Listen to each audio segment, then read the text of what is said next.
This is TWiT. All right, you know what's next, my friend. We're counting on you. Well, you know, we've done a few weeks of Scottish whiskey and so American bourbon. I was feeling bad for the Canadians, so I had to. So I you know, when you see a whiskey called Bareface, you know it's Canadian, right?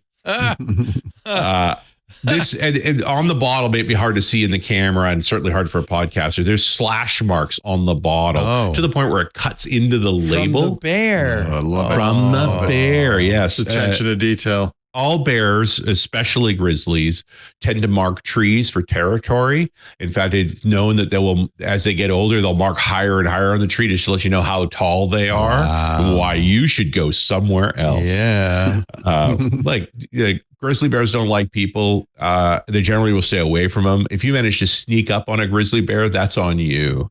Don't do it. Don't do it at all. But that's not the cool part of the story. It's not just the name. Bareface is a very unusual whiskey. And for starters, it's a Canadian whiskey, which means it's not bound to a lot of rules. You know, Scottish whiskey has to be barley and all those sorts of things. American whiskey's got to be a certain amount of corn, and then it's got to be aged a certain way. The Canadians, we kind of do what we want. So the creator of this whiskey is a guy named Andreas Fastellini. And he's born in Venezuela, but he was originally trained in Italy as a wine blender. So working in Tuscany, making the blended wines. And then he fell in love with the West Coast of North America, California, Oregon, Washington State, and British Columbia. And so he liked blending different wines together, and he started blending other kinds of alcohol and eventually fell in with this group that makes Bareface. And Bareface doesn't own a still. So the way this is literally a composite whiskey.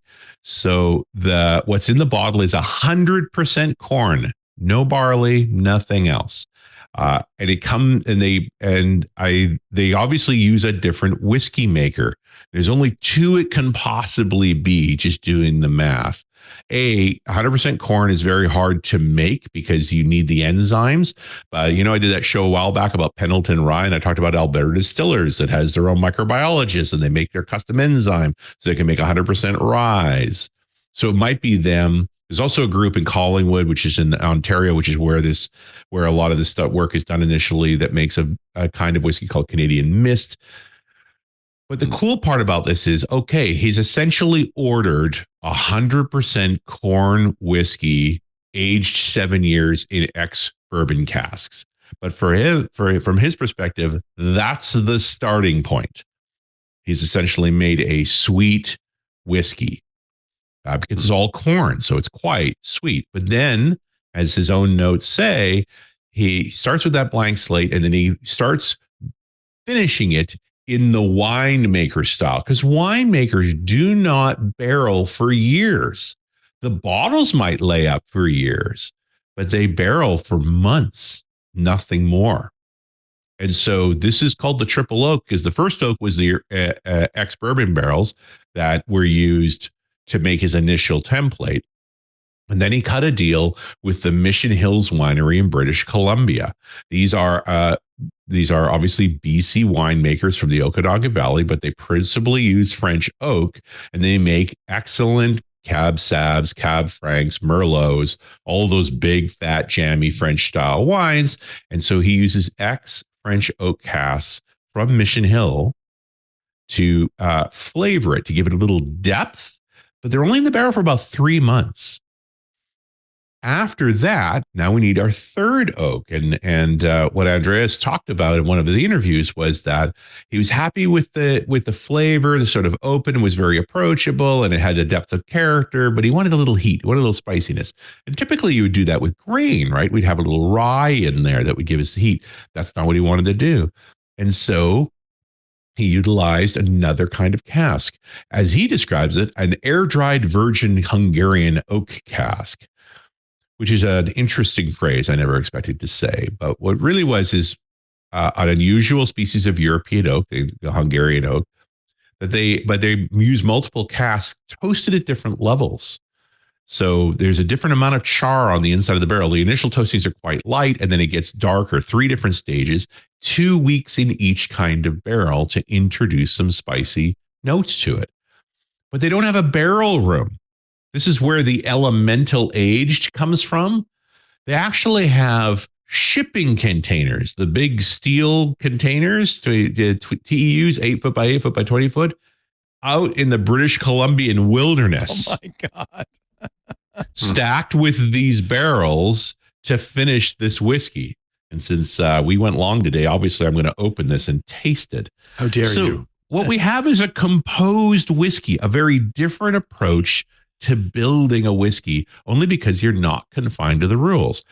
Only a 7-year-old, right? There's an awful lot of color there, but remember it lived in some wine casks for a while. The nose is very sweet. Like this is clearly corn and a little alcohol. It's only 42.5%, which is not that high for a whiskey per se. You find Jack Daniels to be sweet? Yeah, fairly. And would this account, or would this be similar or sweeter? This is sweeter. This is surprisingly sweet. It's still got a nice amount of heat to it. And it does have a rich, there's something odd about this. It's unusual, but it's a drink. There's no two ways about it. And more importantly, $30. There you go. $30. I don't think can you get it in the US though? You can. Okay. But it's not in the big shops. Bevmo had a couple of them. They had one of the special editions called the Matsutake, which was actually aged with mushrooms. Weird. That's really weird, isn't it? Yeah. But they are starting to show up more and more in the US, and they show generally in specialty liquor stores. So they're doing direct sales. They haven't got the numbers for the big guys. So you're going to have to dig around for this. But also at $30, make it into a mixer, right? Right. Last Christmas, we were mixing this with a little apple brandy and making sort of a Christmas cocktail from it. You can have fun with this. It's a fun drink. The bottle's beautiful. It's very Canadian because they've just what Andres said is like, why are we going to comply with these rules that mean nothing to us? Let's go have some fun and make something different. And he pulled it off. Nice. Wow, what a story! Aged in shipping containers. Shades in barrels inside the shipping containers. Wow. Oh, a bloody raven just landed right in front of me and scared the snot out of me. It's like, whoa. Yeah, I think that's an omen. I don't want to say anything, but maybe that raven. Well, I've got the whiskey now, so never more. It's time to wrap up Windows Weekly. Paul Thurrott is at thurrott.com, THURROTT. I'm also full of 100% corn. So he's full of corn.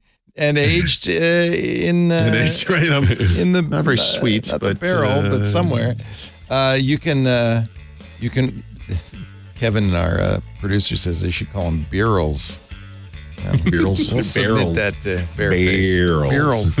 They're in barrels.